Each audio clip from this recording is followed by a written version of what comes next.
سینوها د فرعون د ځانګړي طبیب یادښتونه له میلاد څخه 1450 کاله وړاندې.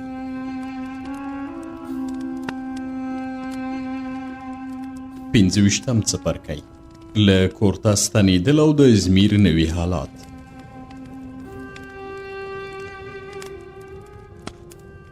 په دې ډول له 3 کلونو وروسته چې په بابل، هاتی او کورت کې وم، په سوریه کې د ازمیر پر لور روان شوم.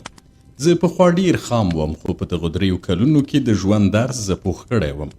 د سمندر باد او مستو څپو د شرابو مستي او پخواني فکرونه راڅخه هیر کړل.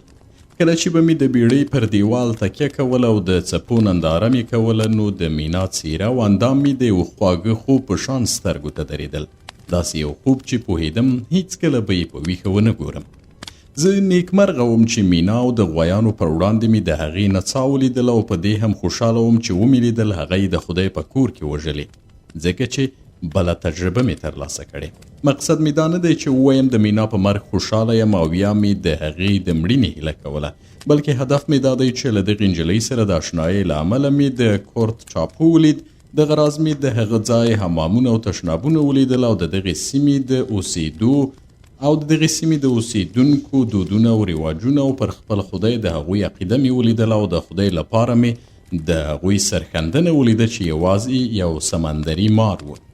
د دغو شیانو د لیدو له امله مې ډیره تجربه ترلاسه کړه چې له دې پرته مې دغه تجربه نه په برخه کېدله.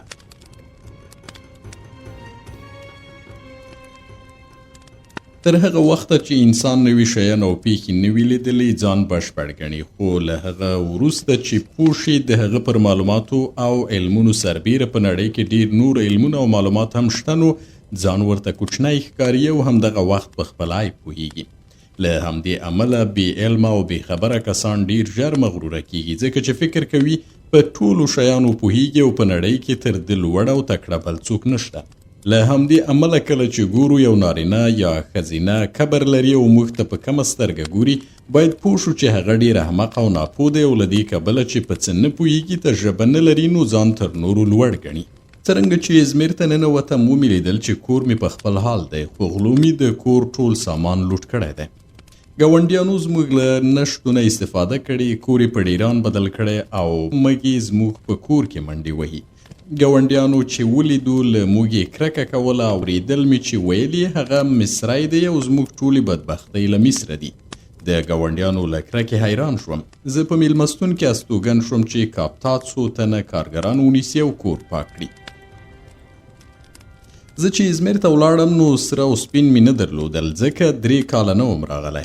وروسته د سمندر کچکونې د شرکت پر لور وخوځېدم، خو هم په شک کې وم او هم ډار را سره ملګری و، ځکه هیله مې نه درلوده چې هغوی به زما سره او سپین چې په دغو شرکتونو کې مې پانګونه کړې وه بیرته راکړي.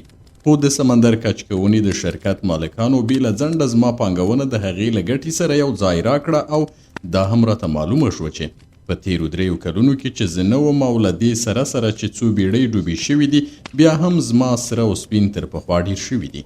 د سمندر کچکونې د یو شرکت مشر زه خپل کور ته به وبللم او ویې ویل سینوها، له دې سره سره چې پر موږ ګران یې، ځکه چې پوهیږو تکړه ډاکټر یې او زموږ د ناروغانو درملنه کولی شي، خو باید درته ووایم چې د سوریې خلک له مصریانو ډیره کرکه کوي، ځکه هغه مالیات چې فرعون یې له موږ اخلي ډیر زیات دي.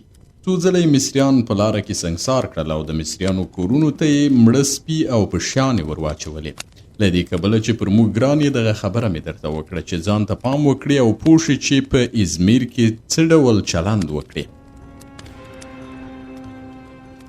زه په دې خبره حیران شوم، ځکه 3 کاله مخکې چې له دې ځایه تلم، خلک له مصریانو سره ملګري ول او د مصریانو د دودونو او رواجونو تقلید یې کاوه، همغه ډول چې موږ په طبس کې د سوریې د خلکو د دودونو تقلید کاوه. کاپتا هم د هغو کوربنو خبرې تایید کړې چې مخکې ماته کړې وې، او کله چې د سمندر کچکونې د شرکت له کوره خپل کور ته ستون شوم، کاپتا وویل داسې ښکاري چې موزي او شیطاني ارواوې د سوریایانو په سرونو کې ننوتې دي. دغه خلک لیوني شوي، نور نه غواړي چې په مصري ژبه خبرې وکړي، او نن چې ما غوښتل خپله تنده ماته کړم، یوې ساقي خانې ته ننوتم چې یو جام وڅښم، خو څنګه چې د ساقي خانې مشتریان پوه شول زه مصری یم، نو له هغه ځایه یې راویستلم. ماشومان راپسې شول او زما پر لوري د کارغانو فاضله مواد او کاڼي راګوزار کړل. کله چې پوه شوم په ازمیر کې له مصریانو څخه کرکه کیږي، بلې ساقي خانې ته ولاړم او دا ځل مې هیڅ خبرې ونه کړې. یو نی مې راواخیست، په یو جام کې مې ننویست او شراب مې وڅښل.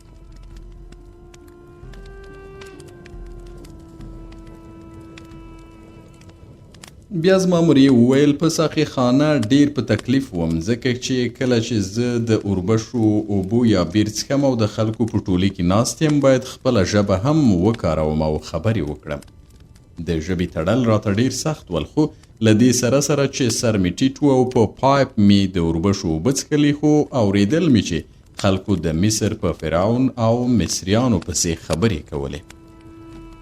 دوی مصریان رټل او ویل به یې پخوا ازمیر یو آزاد کار و چې مالیات یې نه ورکول، خو نن سبا باید د دې ښار ټول اوسېدونکي فرعون ته مالیات ورکړي او زموږ بچیان له ماشومتوبه د فرعون په مریانو بدلیږي. ما جرأت نشو کولی چې ووایم د مصر فرعون د ازمیر د خلکو د ښېګڼې او خیر لپاره دغه ځای تر خپلې واکمنۍ لاندې راوستی دی. پخوا چې ازمیر د فرعون په ولکه کې نه و، نو درست کال به د سوریې خلکو له یو بل سره جنګونه کول او هغو پیشکو ته ورته ول چې ټولې یې په یوې کڅوړې کې اچولې وي. نشي کولی چې وتښتي او اړوي چې له یو بل سره ونښلي او جګړه کوي.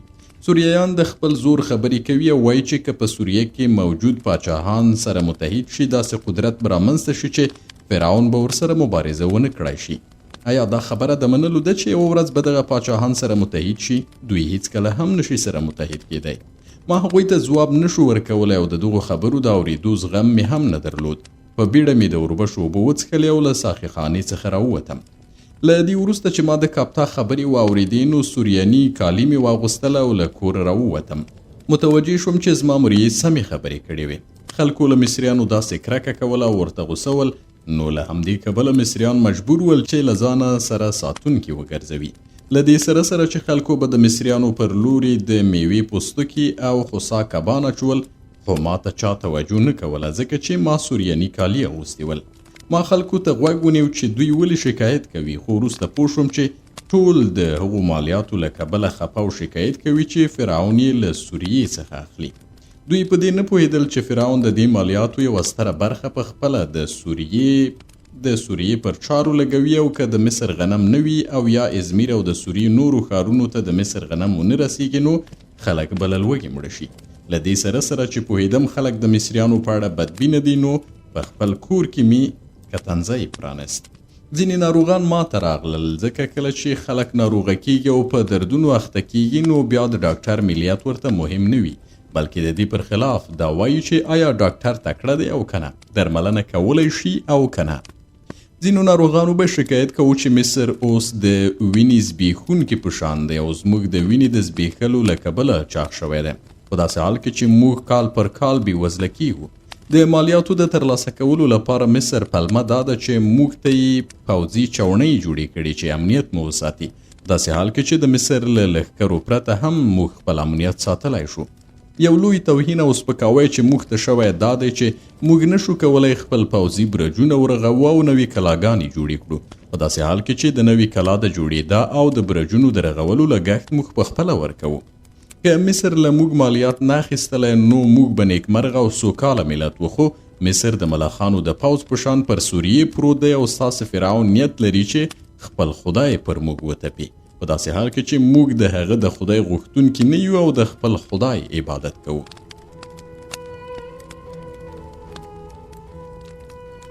ما وویل مصر د دې لپاره تاسې ته اجازه نه درکوي چې خپلې کلاګانې ورغوئ یا نوې کلاګانې جوړې کړئ چې دغه استحکامات د مصر په وړاندې جوړوئ او نیت لرئ له مصر سره وجنګېږئ. تاسې مخکې آزاد واست، خو دا خبره مو هیره کړې ده چې پر مصر د فرعون له ولکې مخکې تاسې له یو بل سره جنګېداست او ستاسې پاچاهان په هر ولایت کې خپلواک ول.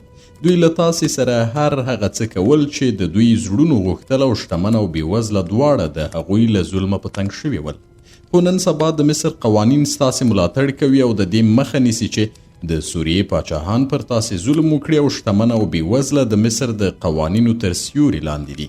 ناروغانو به راته ویل د سوریې د پاچاهانو ظلم یو تور دی چې مصریانو لګولی او جوړ کړی دی، ځکه دوی غواړي چې موږ اړ کړي خپله پخوانۍ ازادي هیره کړو او د مصر موریان شو. خو که فرض کړو چې زموږ پاچاهانو پر موږ ظلم کاوه، بیا هم زموږ پاچاهان ول او دي موږ د پردو تر ظلم د هغوی ظلم غوره ګڼو. خو نن سبا ټول د مصر د فرعون موریان شوي او له دې پرته چې موږ له هغه سره کوم اړیکې نه لرو، هغوی پر موږ ظلم کوي.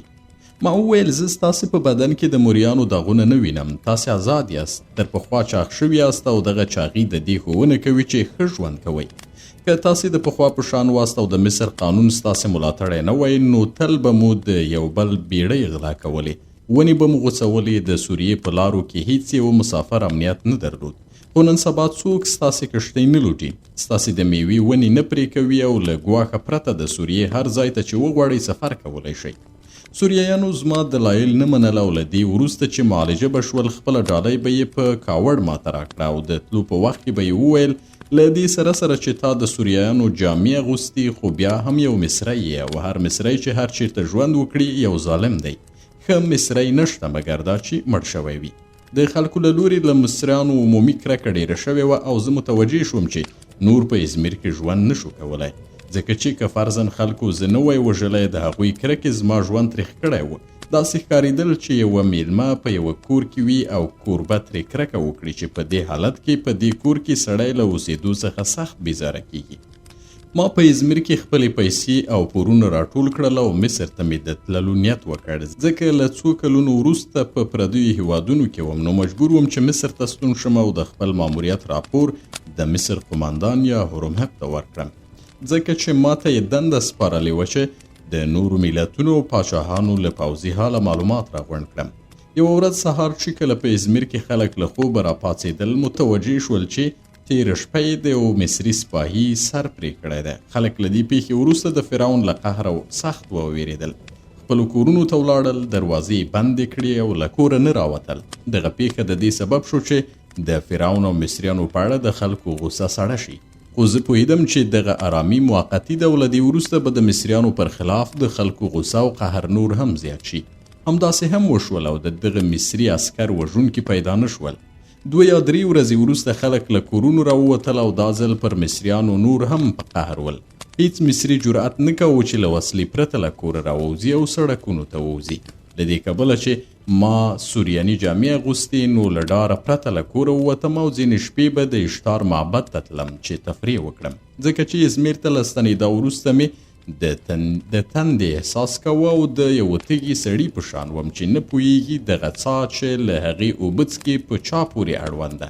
ما هم غوښتل چې فقط ویې یوه شپه چې د اشتار له معبده راستنېدم، ځینې سوریایان مې ولیدل. یو پکې وویل داسې ښکاري چې دغه سړی مصری دی او که مصری وي باید سم شي چې بیا زموږ معبد ته ولاړ نه شي، ځکه چې دا زموږ لپاره د شرم خبره ده چې یو سنت شوی سړی زموږ له ښځو سره څملي او ساعت ورسره تیر کړي. بیا ما ته رانږدې شول او ویې ویل موږ غواړو تا معاینه کړو چې پوه شو آیا مصری یې او که نه، ځکه هغه کس چې سنت شوی وي باید زموږ له پیغلو سره ویده نه شي. ما ویل ستاسې پیغلې یوازې په نوم پیغلې او باکرې دي او چې کله هغوی د سنت کېدا په حال کې ستونزه نه لري او څه نه وایي، نو تاسو ولې شکایت کوئ؟ کله چې سوریایانو زما خبره واورېده، پر ما یې حمله وکړه او زه یې پر ځمکه وغورځولم. زما سر یې پر ځمکه وواهه په دې ډول چې له ځان سره مې وویل زما د عمر وروستۍ شېبې رانږدې شوي دي. خو ناڅاپه یو پکې وویل اوه دا خو سینوهه دی او د سوریې د پاچا ملګری دی.